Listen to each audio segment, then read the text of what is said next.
ANMR ನ್ಯೂಸ್ಗೆ ಸ್ವಾಗತ.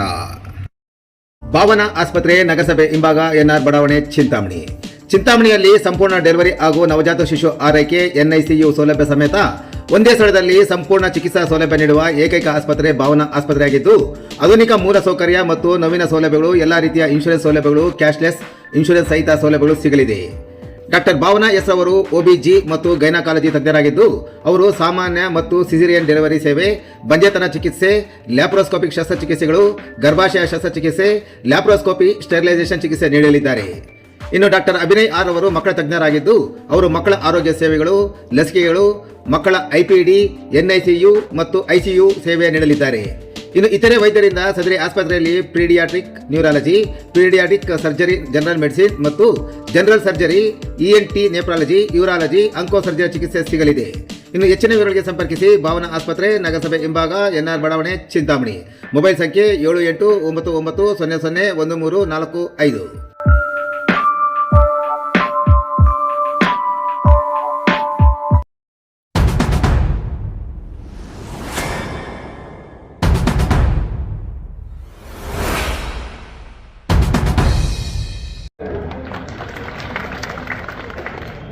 ಇದು ಈ ಒಂದು ಕಾರ್ಯಕ್ರಮದ ವೇದಿಕೆಯಲ್ಲಿ ಉಪಸ್ಥಿತರಿರ್ತಕ್ಕಂಥ KSRTCಯ ವಿಭಾಗೀಯ ಅಧಿಕಾರಿಗಳಾಗಿರ್ತಕ್ಕಂಥ ನಾಗೇಂದ್ರ ಅವರೇ, ಗ್ಯಾರಂಟೀಸ್ ಆಗಿರ್ತಕ್ಕಂಥ ಎಲ್ಲ ಸ್ನೇಹಿತರೆ ಹಾಗೂ ಮಾಧ್ಯಮ ಮಿತ್ರರೇ ಮತ್ತು ಬಂಧುಗಳೇ, ಈ ಒಂದು ಆಲೋಚನೆ ನಗರ ಸಾರಿಗೆ ಮಾಡಬೇಕು ಅಂತಕ್ಕಂಥ ಆಲೋಚನೆ 2012 ಇಸ್ವಿಯಲ್ಲಿ ನಾನು ಈ ಆಲೋಚನೆ ನನಗೆ ಬಂದು, ಆಗ ನಾನು ನಮ್ಮ ವಾಜಿದ್ ಅವರಿಗೆ ಜೊತೆ ಚರ್ಚೆ ಮಾಡಿ ಈ ಥರ ಮಾಡಬೇಕು, ಜನರಿಗೆ ಹೆಚ್ಚು ಅವಕಾಶಗಳು ವ್ಯವಸ್ಥೆಗಳು ಮಾಡಬೇಕು ನಿರಂತರವಾಗಿ. ಯಾಕಂದರೆ ಎಲ್ಲ ಊರುಗಳು ಗೇಟ್ಗಳಲ್ಲಿ ಸ್ಟಾಪ್ ಕೇಳ್ತಾ ಇದ್ದಾರೆ ಜನ, ಎಕ್ಸ್ಪ್ರೆಸ್ ಬಸ್ಸುಗಳ ಸ್ಟಾಪ್ ಕೇಳ್ತಾರೆ. Express bus, non stop bus ಎಲ್ಲ ಗೇಟ್ಗಳಲ್ಲಿ, ಕ್ರಾಸ್ಗಳಲ್ಲಿ ಸ್ಟಾಪ್ ಕೊಟ್ರೆ ಇನ್ನು ಜನ ಬೇರೆಯವ್ರು ಏನು ಕತ್ತಾರೆ ಅದಕ್ಕೆ? ಅದರಿಂದ ಇವೆಲ್ಲ ಸಮಸ್ಯೆಗಳನ್ನ ನೋಡಿ ನಾವು ಇದಕ್ಕೆ ಒಂದು ಪರಿಹಾರ ಹುಡುಕ್ಬೇಕು ಅಂತೇಳಿ, ಆಗ ನಾನು ನಗರ ಸಾರಿಗೆ ವ್ಯವಸ್ಥೆ ಅಂತೇಳಿ ಒಂದು ನಿರ್ದಿಷ್ಟವಾಗಿ ಸುಮಾರು 8-10 ರೂಟ್ಗಳನ್ನ ಗುರುತಿಸಿ ಅವಾಗಲೇ ನಾವು ಅದನ್ನ ಮಾಡುವಂಥದ್ದಕ್ಕೆ ಒಂದು ಆಲೋಚನೆ ಮಾಡಿ ಎಲ್ಲ ರೆಡಿ ಮಾಡಿ ಇಟ್ಕೊಂಡಿದ್ವಿ. ಅದರ ಕಾರಣಾಂತರದಿಂದ ಅವಾಗ ಆಗಲಿಲ್ಲ. ನಂತರ 10 ವರ್ಷ ಕಳೆದೋಯ್ತು. ನಾನು ಮತ್ತೆ 2023ರಲ್ಲಿ ಗೆದ್ದ ನಂತರ ಈಗ ಏನು ವಿಭಾಗೀಯ ಅಧಿಕಾರಿಗಳು ಹೇಳ್ತಾ ಇದ್ರು 120ಕ್ಕೂ ಹೆಚ್ಚು ರೂಟ್ಗಳಿದ್ದಾವೆ ಅಂತೇಳಿ, ನಾನು 2023ರಲ್ಲಿ ಗೆದ್ದಂಥ ಸಂದರ್ಭದಲ್ಲಿ ಬರೀ 80 ರೂಟ್ ಇತ್ತು ಅಂತ ಕಾಣ್ತದೆ. 80 ಇಳಿದೋಗಿತ್ತು. 2018ರಿಂದ 2023ರವರೆಗೂ ಬಹಳಷ್ಟು ವಾಹನಗಳು ಕೆಟ್ಟು ಶೆಡ್ಯೂಲ್ಗೆ ಹೋಗಿತ್ತು. ಬಹಳಷ್ಟು ಜನ ಸಿಬ್ಬಂದಿಯವರು ನಿವೃತ್ತಿ ಹೊಂದಿದ್ರು. ಹೊಸ ಬಸ್ಸುಗಳ ಖರೀದಿ ಆಗಿರಲಿಲ್ಲ. ಹೊಸ ಚಾಲಕರು, ನಿರ್ವಾಹಕರ ನೇಮಕಾತಿ ಆಗಿರಲಿಲ್ಲ. ದೊಡ್ಡ ಮಟ್ಟದಲ್ಲಿ ಬಹಳಷ್ಟು ಏನು ಹಿಂದೆ 2013ವರೆಗೂ ಬಹಳಷ್ಟು ಗ್ರಾಮಗಳಿಗೆ ಬಸ್ ವ್ಯವಸ್ಥೆಗಳನ್ನು ಮಾಡಿಸಿದ್ವಿ, ಅವೆಲ್ಲ ನಿಂತೋಗಿತ್ತು. ಕಾರಣ ಕೊರೋನಾ ಸಂದರ್ಭ ಅಂತೇಳಿ ಕೊರೋನಾ ನೆಪ ಇಟ್ಕೊಂಡು ಎಲ್ಲ ನಿಲ್ಸಾಕಿದ್ವಿ. ಆದರೆ ವಸ್ತುಸ್ಥಿತಿ ಬಸ್ಸುಗಳು ಖರೀದಿ ಆಗಿರಲಿಲ್ಲ ಮತ್ತು ಚಾಲಕರು, ನಿರ್ವಾಹಕರ ಕೊರತೆ ಆಗಿ ಕೊರೋನಾ ಕಾರಣ ಇಟ್ಕೊಂಡು ಇವೆಲ್ಲ ಸ್ಥಗಿತ ಆಗಿತ್ತು. ಬಹುಶಃ ಜನ ಕೂಡ ಕೇಳೋದನ್ನ ಬಿಟ್ಬಿಟ್ಟಿದ್ರು. ಜನನ ಇವತ್ತು ಅಡ್ಜಸ್ಟ್ ಆಗ್ಬಿಡ್ತಾರೆ. 1-2 ದಿನ ನೋಡ್ತಾರೆ, ಆಮೇಲೆ ಅಡ್ಜಸ್ಟ್ ಆಗ್ಬಿಡ್ತಾರೆ. ಯಾರೋ ಪಾಪ ಬಡವರು ಕಷ್ಟಪಟ್ಟು ಇದೊಂದು ಮಾಡಿಕೊಂಡು ಒದ್ದಾಡ್ತಾರೆ. ಆದರೆ ಬಹಳಷ್ಟು ಜನ ಮೋಟರ್ ಸೈಕಲ್ ಇರುವಂಥವ್ರು ಹೆಂಗೋ ಮೋಟರ್ ಸೈಕಲ್ಲು ಬೇರೆ ವ್ಯವಸ್ಥೆ ಮಾಡ್ಕೊಂಡು ಓಡಾಡ್ತಾರೆ. ಏನೆಲ್ಲ ಹಿಂದೆ ನಿಂತೋಗಿತ್ತು ಆ ವ್ಯವಸ್ಥೆಗಳನ್ನ ಮತ್ತೆ ಆ ಒಂದು ಮಾರ್ಗಗಳನ್ನ ಪ್ರಾರಂಭ ಮಾಡುವಂಥ ಕೆಲಸವನ್ನು ನಾವು ಮಾಡಿದ್ವಿ. ಗುತ್ತಿಗೆ ಆಧಾರದ ಮೇಲೆ ನಮ್ಮ ಸರ್ಕಾರ ಬಂದ ಕೂಡಲೇ ಗುತ್ತಿಗೆ ಆಧಾರದ ಮೇಲೆ ಸುಮಾರು 100ಕ್ಕಿಂತ ಹೆಚ್ಚು ಚಾಲಕರನ್ನ ಗುತ್ತಿಗೆ ಆಧಾರದಲ್ಲಿ ತಗೊಂಡು ಮಾಡೋದು ಎಷ್ಟಿತ್ತು? 200 ಜನನ ತಗೊಂಡು ನಮ್ಮ ವಿಭಾಗದಲ್ಲಿ ಮಾತ್ರ, ನಮ್ಮ ಚಿಕ್ಕಬಳ್ಳಾಪುರ ವಿಭಾಗದಲ್ಲಿ 200, ಆಮೇಲೆ ದೊಡ್ಡ ಮಟ್ಟದಲ್ಲಿ ಬಸ್ಸುಗಳ ಖರೀದಿಗೆ ನಮ್ಮ ಸರ್ಕಾರ ಕೈ ಹಾಕಿ ಸುಮಾರು ನನಗೆ ತಿಳಿದಂಗೆ KSRTCಯಲ್ಲಿ 5,000ಕ್ಕಿಂತ ಹೆಚ್ಚು ಬಸ್ಸುಗಳನ್ನ ಖರೀದಿ ಮಾಡುವಂತ ಪ್ರಕ್ರಿಯೆ ಆಗಿದೆ. ಈ ರೀತಿಯಾಗಿ ಬರೀ KSRTC ಒಂದೇ ಅಲ್ಲ, ಬೇರೆ ಬೇರೆ ವಿಭಾಗಗಳಲ್ಲೂ ಕೂಡ ಖರೀದಿ ಮಾಡುವಂತ ಕೆಲಸ ಆಗಿದೆ. ಯಾಕಂದ್ರೆ ಕೆಲವರು ಹೇಳ್ತಾರೆ ಗ್ಯಾರಂಟಿ ಕೊಟ್ಬಿಟ್ಟು ಸರ್ಕಾರದ ದುಡ್ಡಿಲ್ಲ ಅಂತ. ಈಗಾಗಲೇ ಮೊನ್ನೆ ಚಾಲಕರ ನೇಮಕಾತಿ ಕೂಡ ಆಗಿದೆ, ಪ್ರಕ್ರಿಯೆ ಆಗೋಗಿದೆ. ಆಗಿದೆಯಲ್ಲಮ್ಮ, 60 ಜನ ನಮ್ಮ ಚಿಂತಾಮಣಿಗೆ 60 ಜನ ಕೊಟ್ಟಿದ್ದಾರೆ, ಹೊಸದಾಗಿ ಚಾಲಕರನ್ನ ನೇಮಕಾತಿ ಮಾಡಿ. ಇದೆಲ್ಲ ಹಿಂಗಾಯ್ತು. ಮತ್ತೆ ಹಿಂದೆ ಅವ್ರು ಯಾಕೆ ಮಾಡಲಿಲ್ಲ ಈ ಕೆಲಸಗಳೆಲ್ಲ? ಇದೆಲ್ಲ ಸ್ವಲ್ಪ ಅರ್ಥ ಮಾಡ್ಕೋಬೇಕಾಗತ್ತೆ. ಸುಮ್ಮನೆ ಸುಳ್ಳು ಹೇಳ್ತಕ್ಕಂಥದ್ದನ್ನ, ಸುಳ್ಳು ಹೇಳಕ್ ಚೆನ್ನಾಗಿ ಬರುತ್ತೆ ಅನ್ನೋದನ್ನ ಕೇಳಿಸ್ಕೊಂಡು ಆ ಸುಳ್ಳನ್ನೇ ನಂಬುವಂತ ಕೆಲಸ ಆಗ್ಬಾರ್ದು. ವಾಸ್ತವಿಕವಾಗಿ ಏನಿತ್ತು ಪರಿಸ್ಥಿತಿ, ಏನು ಬದಲಾವಣೆ ಆಯಿತು, ಇದ್ರೆಲ್ಲದರ ನಡುವೆ ನಾನು ಅಶ್ವಮೇಧ ಪ್ಲಸ್ ಅನ್ನೋದು ಅಶ್ವಮೇಧ ಬಸ್ಸುಗಳು ಬೆಂಗಳೂರಿಗೆ ಅದನ್ನ ಸುಮಾರು ಎಷ್ಟು ಕೊಡಿಸಿದ್ದು? 12 ಬಸ್ಸು ನಮ್ಮ ಚಿಂತಾಮಣಿಗೆ ಕೊಡಿಸಿದ್ವಿ. ಏನು ಈಗಲ್ಲೇ ಹೋಗ್ತಾ ಇದೆ ನೋಡಿ, ಮುಂದೆ ಹೋಗ್ತಾ ಇದೆ ಅಶ್ವಮೇಧ ಅಂತ. ಕುದುರೆ ಚಾರಿಟ್ ಇದು ಏನೋ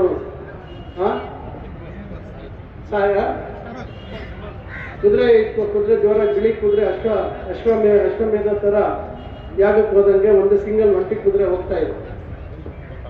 ರೀತಿ ಚೆನ್ನಾಗಿ ವಿನ್ಯಾಸ ಮಾಡಿರುವಂತ ಸೀಟು ಇವೆಲ್ಲ ಮಾಡುವಂಥದ್ದನ್ನ ಬೆಂಗಳೂರಿಗೆ ಆ ಬಸ್ ವ್ಯವಸ್ಥೆಯನ್ನ ಮಾಡಿದ್ದೀವಿ. ಆದರೂ ಬೆಂಗಳೂರಿಗೆ ರಜೆ ಆಗಿ ಮಾರನೇ ದಿವಸ ಬಹಳ ದೊಡ್ಡ ಸಮಸ್ಯೆ. ಈಗ ಉದಾಹರಣೆಗೆ ಈಗ ನಿನ್ನೆಯಿಂದ ರಜಾ, ಮೊನ್ನೆ ದೊಡ್ಡ ಮಟ್ಟದಲ್ಲಿ ಬೆಂಗಳೂರಿನಿಂದ ಬರುವಂತವ್ರಿಗೆ ಸಮಸ್ಯೆ ಆಗುತ್ತೆ. ಇರುವಂತ ಬಸ್ಸುಗಳು ಪ್ರತಿ ದಿವಸ ಓಡಾಡುವಂತ ಬಸ್ಸುಗಳಕ್ಕಿಂತ ಅದಕ್ಕೆ ಬೇಕಾಗಿರ್ತಕ್ಕಂಥಕ್ಕಿಂತ ಹೆಚ್ಚು ಜನ ಬಂದು ನಮಗೆ ಬಸ್ ಇಲ್ಲ, ಬಹಳಷ್ಟು ಸಮಯದಿಂದ ಕಾಯ್ತಾ ಇದ್ದೀವಿ ಅಂತ. ಇನ್ನು ಕೆಲವು ಸಂದರ್ಭದಲ್ಲಿ ಚಾಲಕರು ಅಥವಾ ನಿರ್ವಾಹಕರು ರಜೆ ಹಾಕ್ಬಿಡೋದು ಅಥವಾ ಕೇಳ್ದಿರ ರಜೆ ಹಾಕುವಂಥದ್ದು ಇವೆಲ್ಲ ಬರ್ತವೆ ಸಮಸ್ಯೆಗಳು. ಯಾಕಂದ್ರೆ ಇದು ಬಹಳ ಎಸೆನ್ಸಿಯಲ್ ಸರ್ವಿಸ್. ಇದಕ್ಕೆ ಜನರಿಗೆ ಸೌಲಭ್ಯ ಕೊಡುವಂಥದ್ದು ಇಲಾಖೆಯ ಕರ್ತವ್ಯ. ಆದರೆ ಜನ ಕೂಡ ಅದನ್ನ ಬಳಸ್ಕೊಡುವಂಥವರು ಕೂಡ ನಾವು ಅರ್ಥ ಮಾಡ್ಕೋಬೇಕು. ಇದಕ್ಕೆ ಡ್ರೈವರ್ ಬೇಕು, ಕಂಡಕ್ಟರ್ ಬೇಕು. ಡ್ರೈವರು ಕಂಡಕ್ಟರ್ ಇಲ್ಲ ಅಂದ್ರೆ ಅದಷ್ಟೇ ಸ್ವಯಂ ಚಾಲನೆ ಮಾಡಿಕೊಂಡು ಬಸ್ ಬರೋದಿಲ್ಲ. ಅವ್ರ ಹಿಂದೆ ಜನ ಇಲಾಖೆಯವರು ಏನ್ ಮಾಡ್ಬೋದು ಅನ್ನೋದನ್ನ ಯೋಚನೆ ಮಾಡ್ಬೇಕು. ಎಷ್ಟು ಜನ ಎಕ್ಸ್ಟ್ರಾ ಇಟ್ಕೊಳ್ಳಿಕ್ಕೆ ಸಾಧ್ಯ ಇದೆ, ಸ್ಟ್ಯಾಂಡ್ ಬೈ, ಇವೆಲ್ಲ ಸಮಸ್ಯೆಗಳಿದಾವೆ. ಆದ್ರೂ ಕೆಲವರು ನನಗೆ ನೇರವಾಗಿ ಫೋನ್ ಮಾಡ್ತಾರೆ, ಫೋಟೋ ಹಾಕ್ತಾರೆ. ಜನ ಈ ಬಸ್ ಸ್ಟ್ಯಾಂಡಲ್ಲಿ ಜನ ಕಾಯ್ಕೊಂಡು ನಿಂತಿರುವಂಥದ್ದು ಇವೆಲ್ಲ ಸಮಸ್ಯೆಗಳು ನಾವು ನೋಡ್ತಾನೆ ಇದ್ದೀವಿ. ಅದರಿಂದ ಇದರ ನಡುವೆ ಕೂಡ ಒಂದು ಸಾರಿಗೆ ವ್ಯವಸ್ಥೆಯನ್ನ ಸುಧಾರಣೆ ಮಾಡಿಕೊಂಡು ಜನರಿಗೆ ಅದರಿಂದ ಅನುಕೂಲ ಮಾಡುವಂತ ಒಂದು ಕೆಲಸವನ್ನು ನಾವು ಮಾಡ್ತಾ ಇದ್ದೀವಿ. ಈಗ ಸಾರಿಗೆ, ನಗರ ಸಾರಿಗೆ, ಇದರ ಉದ್ದೇಶ ಇಷ್ಟೇ.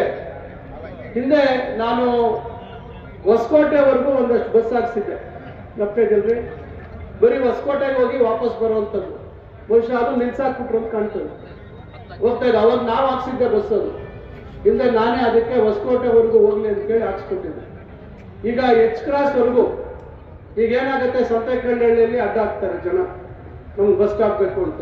ಅಲ್ಲಿ ವೈಚ್ಕೂರವರು ಅವ್ರು ಸಂತೆಕಲ್ಲಹಳ್ಳಿಯವ್ರು ಅಡ್ಡ ಹಾಕ್ತಾರೆ ಅಂತ ವೈಚ್ಕೂರವ್ರು ಅಡ್ಡ ಹಾಕ್ತಾರೆ. ವೈಚ್ಕೂರವ್ರು ಅಡ್ಡ ಹಾಕಿದ್ರು ಅಂತೇಳಿ ಹೊಸಳ್ಳಿಯವ್ರು ಅಡ್ಡ ಹಾಕ್ತಾರೆ. ಹೊಸಳ್ಳಿಯವ್ರು ಅಡ್ಡ ಹಾಕಿದ್ರು ಅಂತ ಹೇಳಿದ್ರೆ ದಳವಾರದವ್ರು ಅಡ್ಡ ಹಾಕ್ತಾರೆ. ದಳವಾರಕ್ಕೆ ಸ್ಟಾಪ್ ಇದೆ.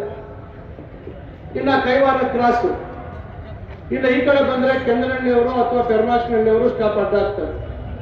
ಪೆರ್ಮಾಚ್ನಹಳ್ಳಿ ಬರ್ತಿದ್ರೆ ಈ ರೀತಿ ಒಂದೊಂದು ಊರಿನವರು ಅಡ್ಡ ಹಾಕಿದಾಗ ನಾಳೆ ಆ ಬಸ್ಸು ಎಕ್ಸ್ಪ್ರೆಸ್ ಆಗುತ್ತಾ, ನಾನಾ ಸ್ಟಾಪ್ ಆಗ್ಬೇಕು, ನಾನ್ ಸ್ಟಾಪ್ ಅಲ್ಲ ನಾನಾ ಸ್ಟಾಪ್ ಆಗ್ಬೇಕು. ಹೀಗಾಗಿ ಸಮಸ್ಯೆಗಳು ದೊಡ್ಡ ಮಟ್ಟದಲ್ಲಿ ಆಗ್ತಾ ಇತ್ತು. ಅದಕ್ಕೆ ನಿರಂತರವಾಗಿ ಬಸ್ ಈಗ ಬೆಳಗ್ಗೆ 7 ಗಂಟೆಗೆ ಇಲ್ಲಿ ಹೊರಟ್ರೆ H ಕ್ರಾಸ್ಗೆ ಹೋಗುತ್ತೆ, ಮತ್ತೆ ಅಲ್ಲಿಂದ ವಾಪಸ್ ಬರುತ್ತೆ. ಮತ್ತೆ ಇಲ್ಲಿಂದ ಮತ್ತೆ ಪ್ರಾರಂಭ ಆಗಿ ಮತ್ತೆ ಹೋಗಿ ಮತ್ತೆ ವಾಪಸ್ ಬರುತ್ತೆ. ಬಹುಶಃ ಊಟಕ್ಕೆ 1 ಗಂಟೆ, 1 ಅರ್ಧ ಗಂಟೆ ಬ್ರೇಕ್ ಕೊಡ್ತೀರಾ? ಊಟದ ಸಮಯದಲ್ಲಿ 1 ಅವರ್ ಬ್ರೇಕ್ ಇರ್ತದೆ. ಮಿಕ್ಕಂತ ಸಮಯದಲ್ಲಿ ಸಂಜೆ 7 ಗಂಟೆಗೆ H ಕ್ರಾಸ್ ಬಿಟ್ರೆ ಇಲ್ಲಿ ಬರುವಂಥದ್ದು ಅಲ್ವಾ, 6:30 7 ಗಂಟೆಗೆ. ಈಗ ಇದು ಚಿಂತಾಮಣಿ H ಕ್ರಾಸ್ನ ಒಂದು ರೂಟ್ ಏನ್ ನಾವು ಪ್ರಾರಂಭ ಮಾಡ್ತಾ ಇದ್ದೀವಿ. ಹೇಳ್ತೀನಿ ನಾನು ಒಂದೊಂದಾಗಿ. ಈಗ 6 ಟ್ರಿಪ್ ಹೋಗೋದು, 6 ಟ್ರಿಪ್ ಬರೋದು, 12 ಟ್ರಿಪ್ ಆಗುತ್ತೆ. ಕೈವಾರಕ್ಕೆ ಇದು H ಕ್ರಾಸ್ಗೆ ಹೋಗುವಂತ ಬಸ್ ಅನ್ನ ಈಗ ಸದ್ಯಕ್ಕೆ ಕೈವಾರದ ಒಳಗೆ ಹೋಗಿ ಬರಕ್ ಮಾಡ್ತಾ ಇದೀವಿ. ಕೈವಾರದ ಒಳಗೆ ಹೋಗಿ ಬರೋಂಗೆ ಮಾಡ್ತಾ ಇದೀವಿ. ಮುಂದೆ ನಾವು ಚಿಂತಾಮಣಿಯಿಂದ ಕೈವಾರಕ್ಕೆ ಪ್ರತ್ಯೇಕವಾಗಿ ಬಸ್ಸು ನಮ್ಮ ಇಲ್ಲಿ ಐಸ್ ಕ್ರೀಮ್ ಫ್ಯಾಕ್ಟ್ರಿ ಹೊಸದಾಗಿ ಏನಾಗ್ತಾ ಇದೆ ಅದ್ರ ಪಕ್ಕದಲ್ಲಿ ಹೋಗಿ ನಾರಾಯಣಹಳ್ಳಿ ಗೇಟು, ನಾರಾಯಣಹಳ್ಳಿ ಊರಿಗೆ ಹೋಗಲ್ಲ, ನಾರಾಯಣಹಳ್ಳಿ ಪಕ್ಕದಲ್ಲಿ ಮೈನಾಪುರ ಹಂಗೆ ಹೋಗ್ಬಿಟ್ಟು ಅಲ್ಲಿ ಸಭಾವನದ ಮುಖಾಂತರ ಹೋಗಿ ಕೈವಾರಕ್ಕೆ ಹೋಗಿ ವಾಪಸ್ ಬರುವಂಥದ್ದಕ್ಕೆ ಮಾಡ್ತಾ ಇದ್ದೀವಿ. ಈ ಕಡೆಯಿಂದ ಹಳ್ಳಿ, ಈ ಕಡೆ ಕೆಲವು ಹಳ್ಳಿಗಳಿಗೆ ಅನುಕೂಲ ಆಗಲಿ ಅಂತ. ಈಗ ಅದನ್ನ ಮುಂದೆ ಈಗ ಬಸ್ ಬಂದ ಮೇಲೆ ಅದನ್ನ ಶುರು ಮಾಡ್ತೀವಿ. ಈಗ 5 ಬಸ್ ಇರೋದ್ರಿಂದ ಈ 5 ರೂಟನ್ನ ನಾವು ಈಗೇನು ಹೇಳಿದ್ರು ಈ 5 ರೂಟ್ ಮಾಡ್ತೀವಿ. ಇನ್ನು 5 ರೂಟ್ ಹೊಸದು ಮಾಡ್ತೀವಿ. ಈಗ ಉದಾಹರಣೆಗೆ ಚಿಂತಾಮಣಿ ಟು ಗೌನ್ಪಲ್ಲಿ. ಚಿಂತಾಮಣಿ ಗೌನ್ಪಲ್ಲಿ ಹೆಂಗ್ ಹೋಗುತ್ತಂದ್ರೆ ಚಿಂತಾಮಣಿ ಮುರುಗಮಲ್ಲ ಅಂದ್ರೆ ಮುರುಗಮಲ್ಲ ಊರೊಳಕ್ಕೆ ಹೋಗಲ್ಲ, ನಮ್ಮ ಗೊಲ್ಪಲ್ಗಡ್ಡೆ ಯಾವ್ದಿದೆ ಯಗೋಕೋಟೆ ಎಲ್ಲ ಇದೆ, ಏನದೆ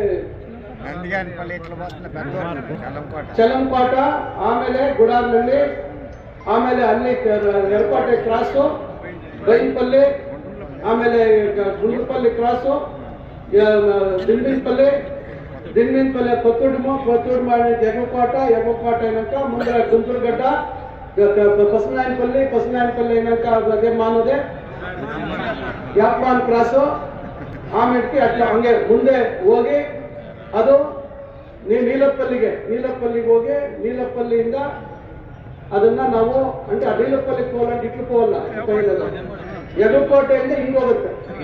ಯಗಕೋಟೆ, ಮನ್ಗಾನಹಳ್ಳಿ,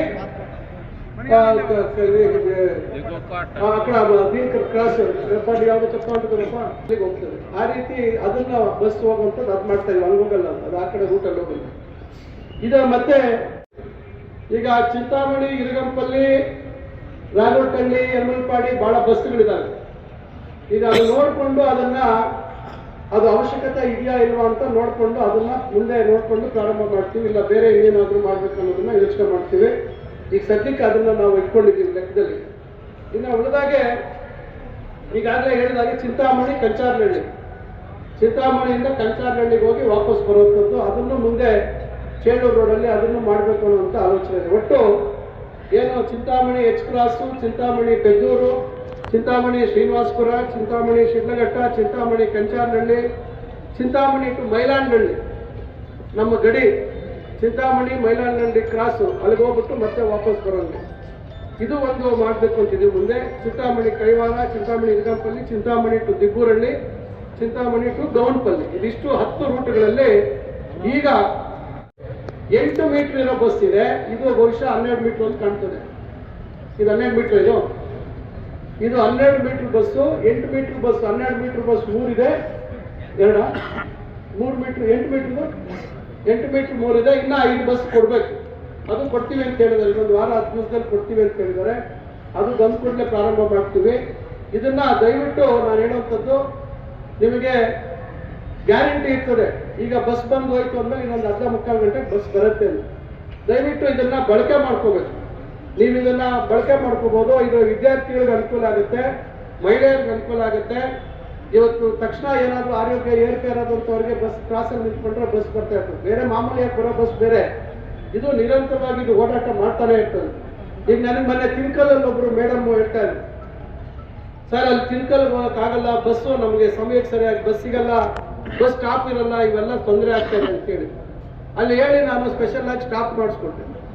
ಈಗ ಅಂಥವ್ರಿಗೆಲ್ಲ ಅನುಕೂಲ ಆಗುತ್ತೆ. ಯಾಕಂದ್ರೆ ಗ್ಯಾರಂಟಿಯಾಗಿ ಬಸ್ಸು ಓಡಾಟ ಗ್ಯಾರಂಟಿ ಇರ್ತದೆ ಅಂತಕ್ಕಂಥದ್ದು.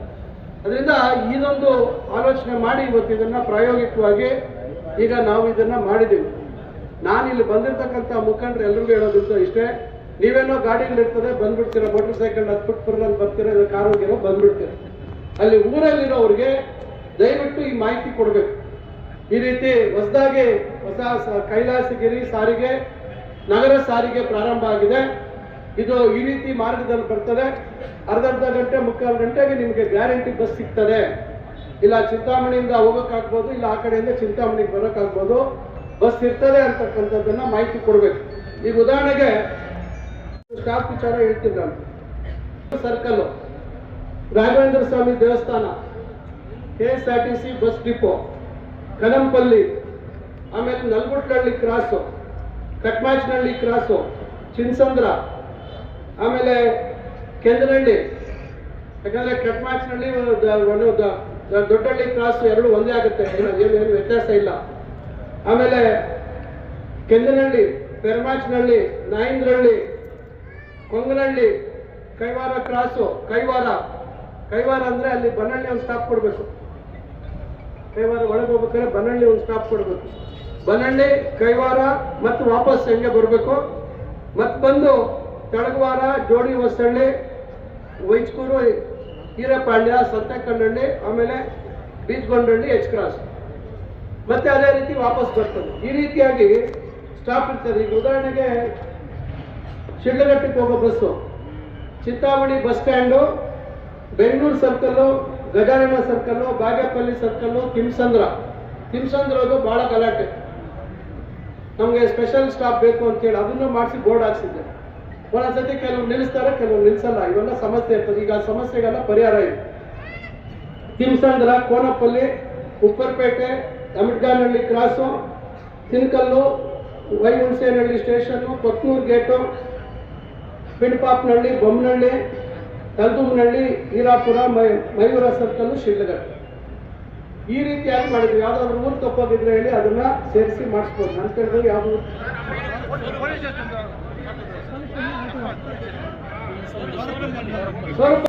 ಈಗ ಎಷ್ಟು ಆಗುತ್ತಪ್ಪ ಅಲ್ಲಿಗೆ? 2 ನಿಮಿಷ, 1 ನಿಮಿಷ ತಾನೆ. 4-5 ರೂಪಾಯಿ ಕಮ್ಮಿ ಅಲ್ವಾ? 4 ರೂಪಾಯಿ.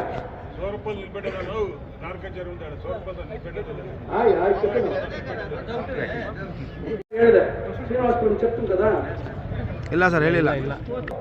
ಚಿಂತಾಮಣಿ ಬಸ್ ಸ್ಟ್ಯಾಂಡು, ಇಲ್ಲಿ ಟೋಲ್ ಗೇಟು, ಅಂದ್ರೆ ಇದೀಗ ಇಲ್ಲಿ ಆಚೆ ಹೋಗಿದ ತಕ್ಷಣ ಅಲ್ಲಿ ಟೋಲ್ ಗೇಟ್ ಆದ್ಮೇಲೆ ಕೋಲಾರ ಸರ್ಕಲ್ಲು, ಗೋಪ್ಸಂದ್ರ, ಬೂರ್ಮಾಕ್ನಹಳ್ಳಿ, ಮಾಟ್ಕೇರಿ ಕ್ರಾಸು, ದೊಡ್ಡಗಂಜೂರು, ಸಿದ್ದಿಮಠ, ಕೋಡಹಳ್ಳಿ ಒಂದೇ, ವಿಶ್ವನಾಥ ರೆಡ್ಡಿ, ಇಟ್ಕೊಂಡ್ಬಿಟ್ಟು, Kodadavadi, Doddanetta, Singanahalli, Shettahalli gate, Pathpalli, Kollur, colony gate, Srinivaspur.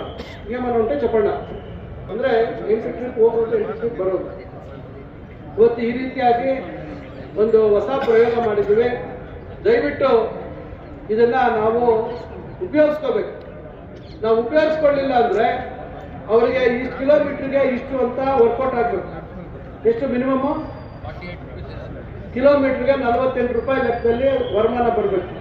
ಕಮ್ಮಿ ಆದ್ರೆ ಏನ್ ಮಾಡ್ತಾರೆ, ಇದು ಲಾಸ್ ಆಗ್ತದೆ ಅಂತೇಳಿ ನಿಲ್ಸಾಕ್ಬಿಡ್ತಾರೆ. ದಯವಿಟ್ಟು ಇದನ್ನ ಎಲ್ಲರಿಗೂ ಪ್ರಚಾರ ಮಾಡಿ ಇದರ ಸದ್ಬಳಕೆ ಮಾಡಬೇಕು. ಇದೇನು ಇವತ್ತು ಒಂದು ಹೊಸ ಪ್ರಯತ್ನ ಮಾಡ್ತಾ ಇದೀವಿ, ಇದು ಉಳಿಬೇಕು. ಯಾಕಂದ್ರೆ ಹಳ್ಳಿಗಳಿಗೆ ಹೋಗ್ಬರೋದು, ನಮ್ಮ ನಗರ ಏನು ಬೆಂಗಳೂರು ಅಥವಾ ಇನ್ಯಾವುದೋ ಊರೊಳಗೆ ತಿರುಗುವಷ್ಟು ದೊಡ್ಡದಿಲ್ಲ. ಅದು ದೊಡ್ಡದಿದೆಯಾ?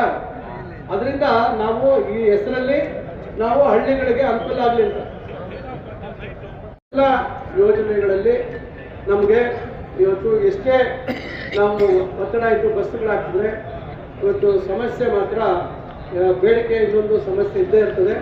ನಾನು ಕೂಡ ಹೊಸದಾಗಿ ನಮ್ಮ ವಿಭಾಗಾಧಿಕಾರಿಗಳು ಬಂದಿದ್ದಾರೆ. ಸ್ವಲ್ಪ ಅವರು ಹೆಚ್ಚು ಈ ಕಡೆ ವಾಸ್ತವಿಕವಾಗಿ ಗಮನ ಕೊಟ್ಟು ಈಗೇನೇನು ತಾವೆಲ್ಲ ಹೇಳಿದ್ದೀರಾ ಅದ್ರ ಕಡೆ ಹೆಚ್ಚು ಗಮನ ಕೊಟ್ಟು ನಿಮ್ಗೇನಾದರೂ ತೊಂದರೆ ಇದ್ರೆ ನನ್ನ ಗಮನಕ್ಕೆ ತನ್ನಿ. ಚೆಕ್ ಮಾಡ್ತಾರೆ. ಈಗ ರ್ಯಾಂಡಮ್ ಚೆಕ್ ಮಾಡಿ ಹೇಳಿ ನಮಗೆ ಕಡೆಮ್ಮ ಲೈಟ್ ಗೀಟ್ ಇಲ್ಲ ಅಂದ್ರೆ ಅವ್ರು ಸುಳ್ಳು ಯಾಕೆ ಹೇಳಿದ್ರು ಅದೆಲ್ಲ? ಆಲ್ಮೋಸ್ಟ್ ಆಯ್ತು. ಏನಾಗಿದೆ? ಎಷ್ಟು ತಿಂಗಳಾಯ್ತು? ಏನ್ ರಿಪೇರ್ ಆಗಿದೆ? ಎಷ್ಟು ದಿವಸ ಆಯ್ತು ಹೋಗಿ? ಏನಿವ್ರ ಈಗ 5 ಮಾಸ ರಿಪೇರ್ ಇತ್ತು ದುಡ್ಡು? ಅಲ್ಲಮ್ಮ ಹೇಳೋದಲ್ಲಮ್ಮ ನೀವು.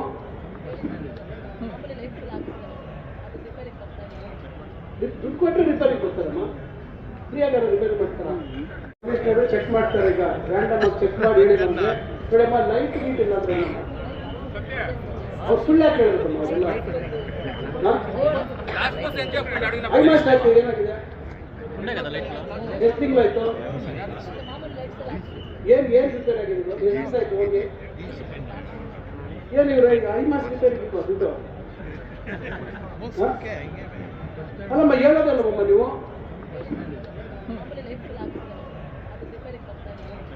ದುಡ್ಡು ಕೊಟ್ಟರೆ ರಿಪೇರಿಗೆ ಕೊಡ್ತಾರಮ್ಮ, ಫ್ರೀಯಾಗ ರಿಪೇರಿ ಮಾಡ್ತಾರ ಹೇಳಿ.